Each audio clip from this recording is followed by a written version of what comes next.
Welcome back, ladies and gentlemen. It's time for our daily press review, and we're glad to be joined today by Mr. Mohamed Sheta, media expert. Good morning, sir. And thank you. A very beautiful good morning to you and to all our viewers, of course.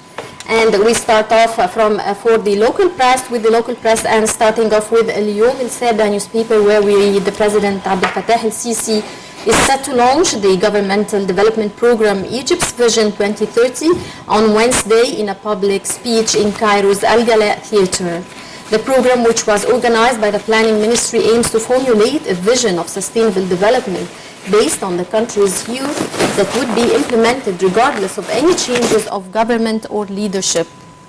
The project also aspires to revive Egypt's historical role leading the Arab region and to provide a decent standard of living life for citizens. Sir, how do you see the launching of the governmental development program and of Egypt's Vision 2030 and the significance of this? I think it's very important to have a vision at all. This is itself is a very important thing. We used to have 5 years plan during the past couple of decades, but I think having a long-term vision is extremely important. I would have maybe preferred even to have a 2050 vision, for example, because we need to have a concept for all the ministries. And I prefer not to see that whenever we have a new minister, that the minister changes everything during his 2 or 3 or 4 years term. So it's very important that all the ministries and all the institutions in Egypt work according to a concept, according to a vision, according to a plan, which of course should be a long-term plan and not a short-term plan. So this is definitely going into the right direction, and the fact that there will be a lot of representatives from the Egyptian youth at this event as well is definitely also a very strong signal that the youth will play an important role in this vision for the next couple of years.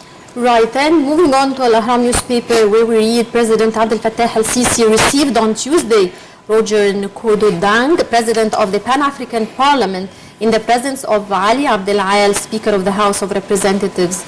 Presidential spokesman Ala Youssef said President Sisi welcomed the President of the Pan-African Parliament, stressing the importance of the role of Parliament as the legislative arm of the African Union.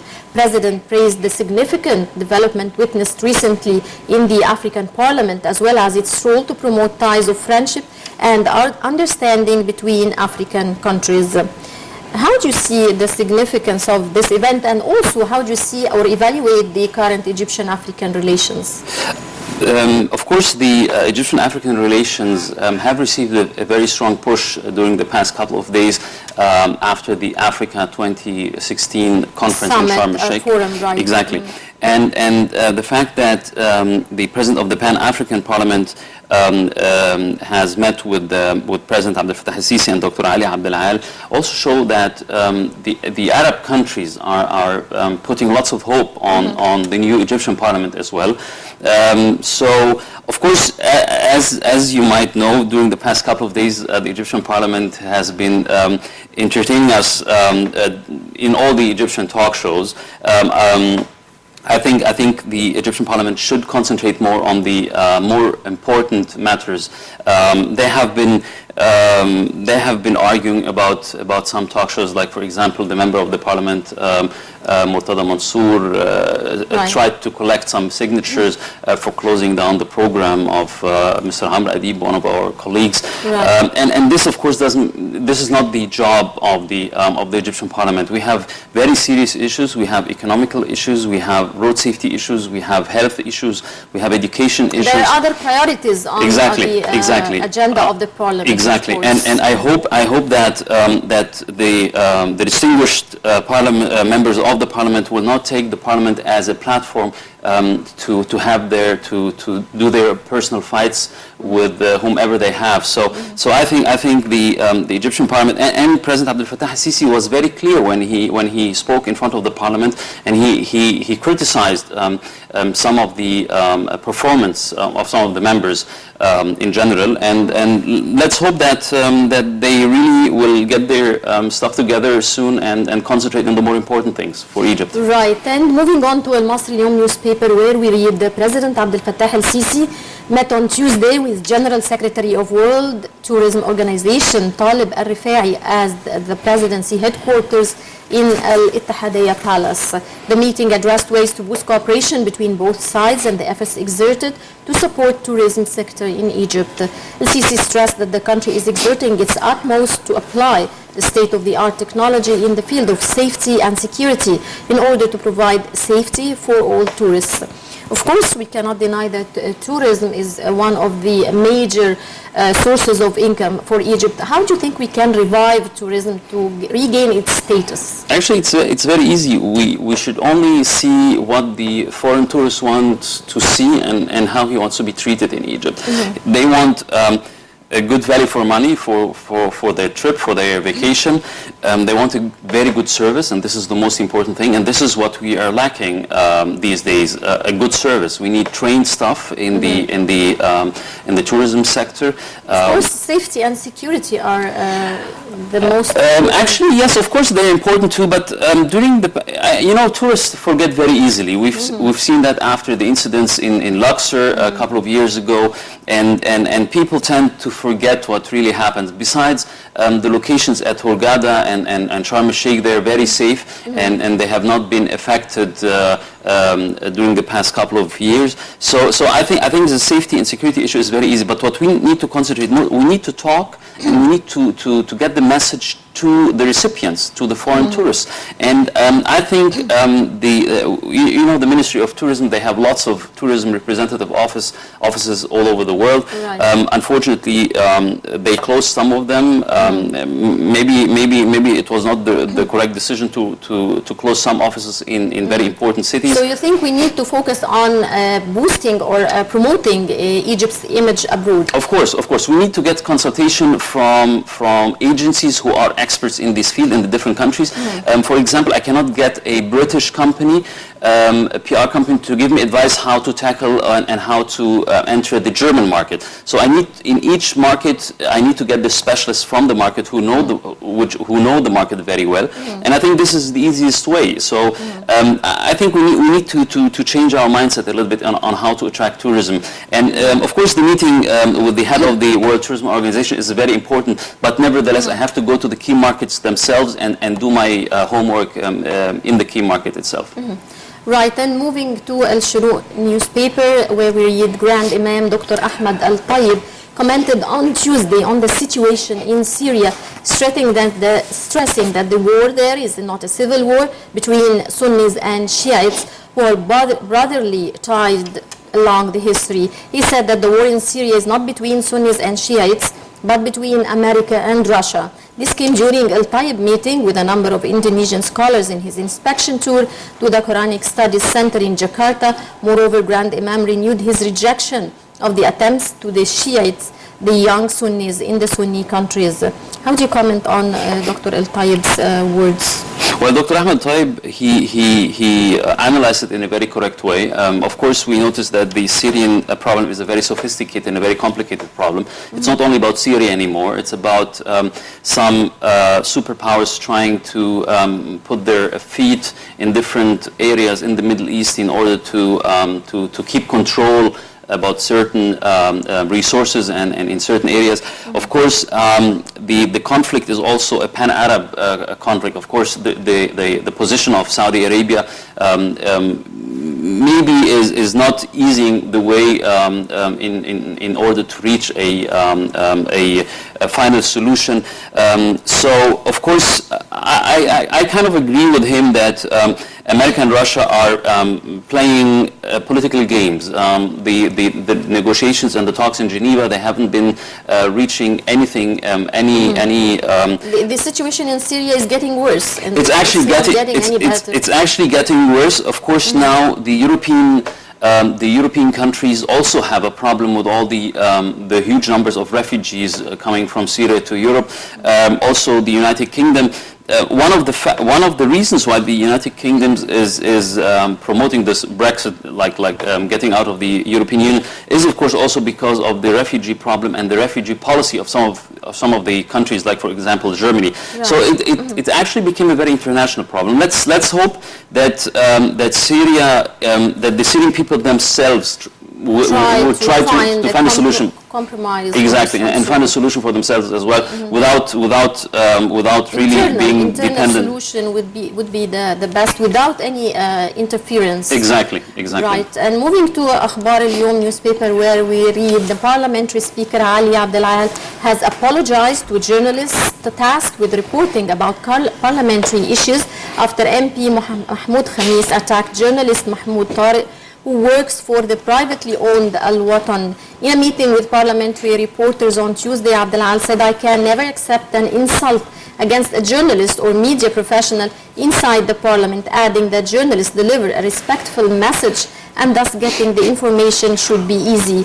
Regarding reporters' decision to boycott parliamentary sessions, Abdel Al said, "This parliament is owned by people who have the right to know what happens inside it."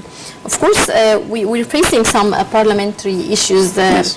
As this is the parliament is still getting back to its form or so. How do you comment on those issues? If you might remember, a couple of weeks ago we talked about the parliament when it started its first session, and I told you we're going to have a very entertaining parliament this year. Unfortunately, it's not as funny as I thought it would be, and of course the fact of hitting a journalist shows how unprofessional some of these members of the parliament are really acting. Tawfiq Aukasha was kicked out of a parliament session by the parliament president, and all these Mickey Mouse games, actually, some of them are playing there, is really, really annoying, and is also embarrassing, not only for the parliament, but actually for all the Egyptians. And I hope that the speaker, Ali Abdel Al, really takes a very tough decision when he sees that some of the members of the parliament are not taking their job as serious as they should be. And they have been elected by the Egyptian people to represent the Egyptian people and to represent the causes and the problems of the Egyptian people and find solutions for them. But if they start using this very important platform for solving their personal issues, then this is really not acceptable. And like I said, what I mentioned earlier about Murtada Mansour, what he did is totally unacceptable. And I hope they will make a better performance during the next couple of weeks. We'll just go for a short break, and we'll be back to resume the daily press review. Stay tuned. And sir, how do you comment on the humanitarian situation in Syria? How do you evaluate the current status of the Syrian citizens? Well, actually, I think what we just said a couple of minutes ago, that the problems we have in Syria are mainly created because of the arguments and the positioning between Russia and the United States, shows that actually the Syrian problem could have been solved years ago. But the fact that so many countries are trying to interfere and try to play a role in the area, and especially around the Syrian region, shows that this is really an international problem, not only a regional problem. With hidden agendas, of course. Of course, definitely. Right.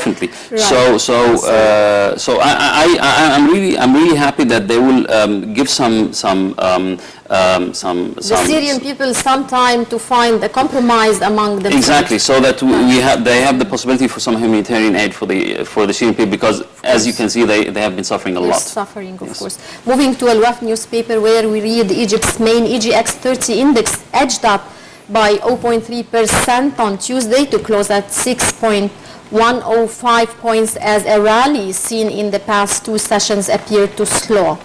Local investors were the main net buyers at EGP 19.4 million, followed by Arab investors at EGP 14.9 million, while other foreigners were net sellers for EGP 34.4 million. And moving on to Al Ahram Online, where we read Finance Minister Hani Adri told reporters at an economic conference in Abu Dhabi that Egypt lowered its economic growth forecast to a range of 4 to 4.25% for the current fiscal year ending on June 30, down from 5%. Egypt's economic growth for the first quarter of the current fiscal year slowed to 3%, down from 5.6% in the same period a year earlier, a recent central bank bulletin revealed. Demian added that the lower growth rates contribute to a higher budget deficit target seen now at 11 to 11.5% of GDP, up from 8.9%. And we have now a report on these two news items, and we'll be right back. Finance Minister Hani Qadri Demian told reporters at an economic conference in Abu Dhabi that Egypt lowered its economic growth forecast to a range of 4 to 4.25% for the current fiscal year ending on June 30th, down from 5%. The downward revision for growth was attributed to the consequences of the downing of a Russian plane in October on tourism, a vital source of foreign currency. A recent central bank bulletin revealed that Egypt's economic growth for the first quarter of the current fiscal year slowed to 3%, down from 5.6% in the same period a year earlier. The lower growth rates contribute to a higher budget deficit target, seen now at 11 to 11.5% of GDP, up from 8.9%. The finance minister said the government plans to proceed with the economic reform program, reform the state budget, and tackle the foreign currency shortage. Egypt cut fuel subsidies in July 2014, raising prices at the pump by up to 78%. A property tax was also introduced as part of a fiscal reform program seeking to clench on to a growing budget deficit, which hit 11.5% in 2014 and 15. The implementation of tolled value-added tax awaits parliamentary approval.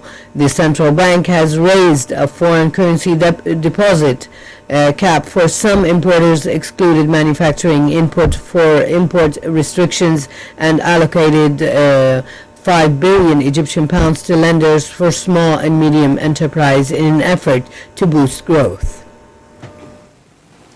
Welcome back. As we see a very modest performance by EGX30, and of course the stock market always ups and downs. So how would you comment on the performance of the stock market? It's indeed a very modest performance of the EGX30 and also of the EGX70 as well. And of course, also the economic growth, the forecast is definitely not the best what we would have wished for. Of course, it's also probably related to the dollar crisis which we currently have in Egypt. Of course, also our gentlemen from the industrial sector have been very spoiled during the past couple of decades, so they haven't been used to the fact that the profit margins are not as high as it used to be during the past couple of years. Nevertheless, do you think they will lower the profit margins now? They have to actually.